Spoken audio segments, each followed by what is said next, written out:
Guys अस्सलाम वालेकुम તમારા નવા વ્લોગમાં તમારું બધાનું સ્વાગત થાય છે। તો ગાઈસ તમે કેમ છો? આઈ હોપ તમે મજામાં જ હશો। હું પણ મજામાં છું। તો ગાઈસ હું આવી છું અત્યારે ઘરે જમવા। મમ્મી રસોઈ કરે છે। તો ગાઈસ અત્યારે લાગી છે ભૂખ, તો મમ્મીએ દ્રાક્ષ ધોઈને દઈ દીધી છે। તો અત્યારે ખાઉં છું, તો ચાલો તમને બતાડું। આ છે દ્રાક્ષ, હાલો તમે પણ ખાવા। રીમસાઈ પણ ખાય છે। આ રે રીમસા। અત્યારે તો બસ રસોઈ થાય છે। રસોઈમાં કર્યું છે ચૂનિયાનું શાક ને બ્લોગનું સ્ટાર્ટિંગ તો સાનવીએ કરી દીધું છે। આજ છે ને રસોઈમાં બહુ જ મોડું થઈ ગયું, કેમ કે આજ છે ને જારીમાં વધારે ડૂચો ને પલી ને એવું બધું હતું, એટલે આજ રસોઈમાં મોડું થઈ ગયું। પછી જારી કાઢતા હતા ને મોડું થઈ ગયું। સાનવીએ જમવા આવી તો છે, પણ હવે એને મોડું ના થઈ જાય તો સારું। શાક ને ચોખા તો થાય છે, જે રોટલી બાકી છે। અહીંયા મસ્ત શાક પાકે છે, ચોખા બને છે।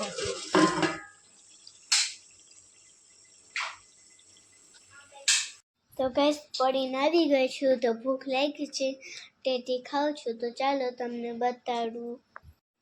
તો ગાઈસ સ્કૂલેથી આવી ગઈ હતી, તો પછી પડવા ગઈ, તો હવે ખાઉં છું સાકર ટેટી, મારી ફેવરેટ। અહીંયા રીમસા પણ ખાય છે। રીમસા હેલો ગાઈસ કરો। Hello guys. તો ગાઈસ અત્યારે તો બસ જો બધા નાઈ ધોઈને મસ્ત ફ્રેશ થઈ ગયા ને, છોકરીઓ પણ પડીને આવી ગઈ ને સાકર ટેટી કાપીને દીધી હતી, બે ખાઈ લીધી અને મેં અગરબત્તીને કરી અત્યારે બધું।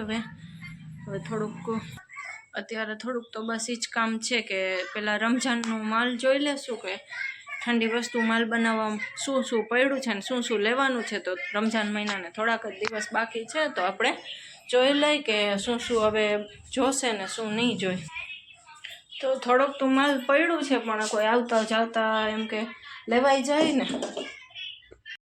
તો આ 3 ગ્રાસના પેકેટ છે, કસ્ટર્ડ પાવડર છે, ત્યાં દૂધ કોલ્ડ્રિંકના પેકિંગ છે, આઈસ્ક્રીમનું એક પેકિંગ છે, ત્યાં જેલીના મિક્સ છે 2, આમાં જેલી તો લાગે છે। આ તો આખું જ પેકેટ પડ્યું છે એમને। આ એક તોડેલું છે। આ જેલી છે ને મસ્ત આવે છે, મને આ જ જેલી વધારે ભાવે। આમાં આવી રીતે અલગ અલગ બધા ફ્લેવર નીકળે છે, નાનકડા પેકિંગ। તો આટલું બધું તો પડ્યું છે। તકમરિયા પણ પડ્યા છે, લેવાના નથી। હવે એક લેવાનું જ છે, એક ફાલુદાનું માલ ને એસએસ ને એ પણ પડ્યા છે ને આ તો આખું જ છે જેલીનું પેકેટ। તો ચાસણીના સીસા ને એસએસ બાકી છે, તો એ લેવાનું છે। બાકી આ બધું માલ પડ્યું છે। તો વચમાં તો શિયાળામાં કાંઈ બનાવીને ના ખાઈ શકી, એના હિસાબે પડ્યું છે। અત્યારે પહેલાં તો મારા માટે મગ બાફવા માટે મૂકી દઈશ ને રસોઈમાં તો આજ નક્કી હજી થયું નથી। કદાચ થાય ને તો ચિકનનું શાક મુરઘીનું શાક કરવાનું થશે, કેમ કે 2 દિવસ થઈ ગયા વળી છોકરીને ખાધી નથી, તો કરી દઉં એને છે ને વધારે ઈજા હાલે છે। એમ તો બપોરે મચ્છીએ રાખી હતી, પણ હવે જે સાનવી કીએ એ મચ્છીનું શાક કહે તો મચ્છીનું શાક કરી નાખીશ, નકર પછી મુરઘીનું શાક કરીશ। તો ગાઈસ ટાઈમ થઈ ગયો છે જમવાનું। આ જમવામાં છે મુરઘીનું શાક, આ છે ચોખા, આ છે રોટલી। હાલો તમે પણ જમવા। Next morning. Good morning. તો આજ છે શબે બારાતનો દિવસ ને રાત ને મોટી રાતને છે। તો અત્યારે જાય છીએ અમે ખંભાળિયા, કેમ કે મને ઠીક નથી એટલે દવા લેવા જાય છે, મજા નથી ને એટલે મારી અને સાનવીની બેયની। કે સાનવીને જે છાતીમાં ગાંઠ છે ને એને આજ 2-3 દિવસથી દુખાવો કરે છે, તો મેં કીધું આજ બતાડી આવી શું થાય છે। એટલે મારીને સાનવીની બેયની દવા લેવાની છે, તો અમે જાય છે ખંભાળિયા અત્યારે। અને જો ઇન્શાલ્લાહ આવી જશું તો પછી બપોર પછી ફાતિયાનું કંઈક કરશું। આજ મોટો દિવસ પણ છે, પણ હવે શું કરવું, જવું જરૂરી છે, નકર તો આજ એમ કે ફાતિયાને હોય એટલે ના જવાય તો વધારે સારું, પણ જવું પડે એમ છે, એટલે અત્યારે ખંભાળિયા જાય છીએ અમે। તો મળીએ હવે આગળ। ગાઈસ એક મારી દવા લેવાની છે ને સાનવી અહીંયા બેઠી છે।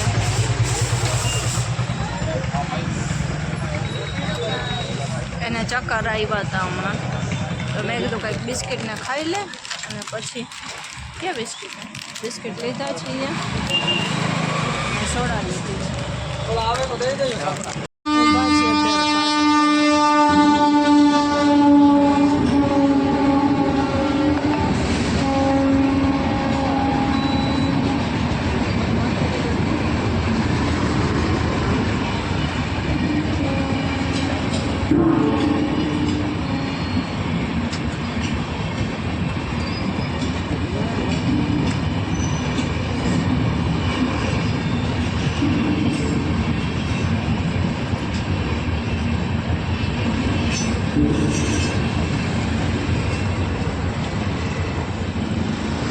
તો ગાઈસ દવા તો લેવા જાય છે ને લાગી છે ભૂખ. અત્યારે છોકરીઓને નાસ્તો કરવો તો તે ઊભી રાખી છે ગાડી, બે આઈસ્ક્રીમ ખાઈ છે.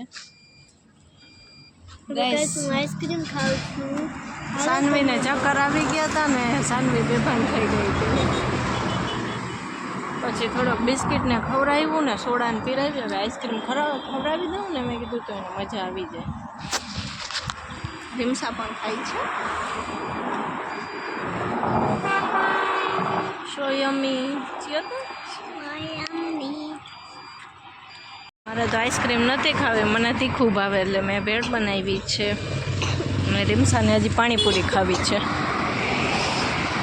પાણીપુરી પર આવી ગઈ છે. હાલો નાસ્તો કરવા બધાય તમે. ગાઈસ બપોરે 3 વાગે આવી ગયા હતા ઘરે અને આજ તો જેવનગર તેવું થયું કેમ કે સાનવીને ચક્કર આવી ગયા તો સાનવી બેહોશ થઈ ગઈ હતી ને પછી તો શું મારા તો મગજમાંથી કંઈ કામ ના કરે, આખી ધ્રુજવું અને આખું મગજ મારું સાવ કેમ ને કેમ થાય કે શું કરવું હવે.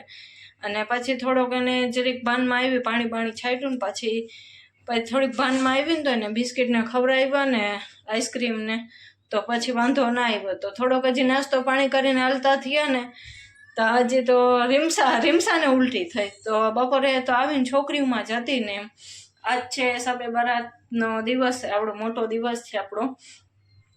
તો અત્યારે બસ જો ફાતિયાની તૈયારી થાય છે. તો ફાતિયાની અત્યારે બસ તૈયારી થાય છે ને થોડીક એક મમ્મીએ ક્લિપ શૂટ કરીને મોકલેલી છે. મમ્મી આજ ઘણું બધું રાંધ્યું હતું કેમ કે આપણા મરહુમને ઘણખરા વયા ગયા, ઘણા આશા કરતા હોય જેને જીભ આવતું હોય. એટલે મમ્મીએ તો ઘણું રાંધ્યું હતું. મારે એટલું બધું આજ પોચાણ થાય એમ નથી કેમ કે 6:30 વાગી ગયા છે ને ગેસનો બાટલો પણ પૂરો થઈ ગયો છે ને લાઇટ અત્યારે આવી. તો આપણાથી જે થશે ને આપણે થોડું ઘણું કરી નાખશું કેમ કે જે આપણા મરહુમ વયા ગયા હોય તો આપણે અગર આશા કરતા હોય ને એટલે થોડું ઘણું આપણાથી જે થશે ને એટલું આજ તો રાંધીને ફાતિયો દેવરાવી દઈશ કેમ કે મોડું થઈ ગયું છે ને સાંજ મોર આપણે દેવરાવાનો છે ફાતિયો. તો અત્યારે બસ ખાલી થોડુંક ખીરખુરમોને કરી અને થોડીક લાણ બિસ્કિટ ને ચોકલેટું ને એવું કરીને ફાતિયો દેવરાવી દેશી ને લાણ વેચી નાખશી. તો પહેલાં તો આપણે એક ક્લિપ અત્યારે જોઈ લ્યો કે મમ્મીએ શું આજ રાંધ્યું હતું. ઘણું બધું રાંધ્યું હતું. મને એમ થયું કે જો તો ખરી આજ મારાથી કાંઈ ના થયું પણ હવે શું થાય, મજબૂરી હોય ને કોકને કોક દે એટલે. પણ ટાણે જ બાટલો પૂરો થઈ ગયો, નકર તો હજી આવીને કંઈક ખંભાળિયાથી આવીને કંઈક થોડું ઘણું રાંધ્યું હોત. હું અહીંયા કરું છું એમ તો પણ આજ ફેરે જ નથી થયું મારાથી. એટલે પહેલાં તો એ ક્લિપ જોઈ લ્યો. મમ્મીએ જામનગરથી ઉતારીને જે ક્લિપ મોકલેલી છે એ.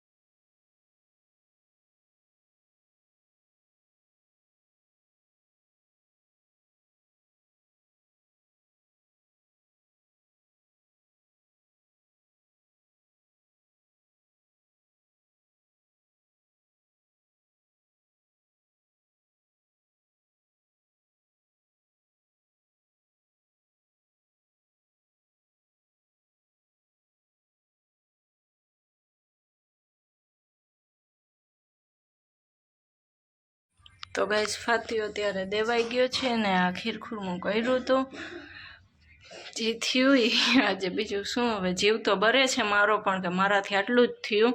ટાઈમે થઈ ગયો છે ને સાંજ પડવા આવી ગઈ છે. ફાતિયો તો દેવાઈ ગયો છે. હવે સાનવીને કહું કે તું લાણ વેચી આવ તો સાનવી લાણ પણ વેચી આવશે. તો ગાઈસ અત્યારે તો બસ રસોઈનો ટાઈમ થઈ ગયો છે, તો રસોઈ થઈ છે ને લાઇટ પણ વહી ગઈ છે. તો હવે સગડીમાં રસોઈ કરીશ, લાઇટ આવશે ને એટલે. રોટલાની તો થઈ ગયું છે, હવે થોડુંક એક રસોઈમાં બાકી છે શાક. તો હવે રસોઈ તો લાઇટ આવશે પછી થશે. ત્યાર લગીને હવે આપણે આજનો વ્લોગ અહીંયા જ એન્ડ કરી નાખશું. તો મળીએ બીજા નવા વ્લોગની સાથે. ત્યાર લગીને ટાટા બાય બાય, આવજો, અલ્લાહ હાફિઝ.